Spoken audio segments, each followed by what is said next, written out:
వెంకటేశ్వర స్వామికి ముడుపు కట్టడం ఎలా? వెంకటేశ్వర స్వామికి శనివారం నాడు పసుపు రాసిన తెల్లని వస్త్రంలో 11, 21 లేదా 101 రూపాయల నాణేలను కొద్దిగా పసుపు కుంకుమాక్షతలు ఉంచి ఓం నమో వెంకటేశాయ అని స్మరిస్తూ 3 ముడులు వేసి ముడుపు కట్టాలి. ఈ ముడుపును పూజామందిరంలో ఉంచి కోరిక తీరాక తిరుమల లేదా స్థానిక ఆలయంలో సమర్పించి ఆశీస్సులు పొందాలి. ముడుపు కట్టే విధానం స్టెప్ బై స్టెప్. సమయం శనివారం ఉదయం నిత్య దీపారాధన సమయంలో ఇది అత్యంత శ్రేష్టం. సిద్ధం చేసుకోవడం: ఒక తెల్లటి కాటన్ వస్త్రాన్ని, కొత్తది, పసుపు నీటిలో తడిపి ఆరబెట్టాలి.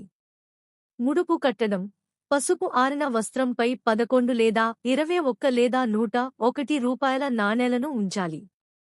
పూజ: కొద్దిగా పసుపు కుంకుమాక్షతలోక చిన్న సుగంధ ద్రవ్యం, కర్పూరం, చందనం వేసి స్వామివారిని స్మరిస్తూ 3 ముడులు వేయాలి. సమర్పణ: ఆ ముడుపును స్వామివారి ఫోటో లేదా విగ్రహం ముందు ఉంచాలి. సంకల్పం: స్వామి, నా కోరిక చెప్పుకోవాలి, తీరాకి ముడుపుతో వచ్చి నిన్ను దర్శించుకుంటాను అని మాట ఇవ్వాలి. నివేదన: ముడుపు కట్టిన తర్వాత స్వామికి హారతి ఇచ్చి ఆ ముడుపుకు కూడా హారతి ఇవ్వాలి.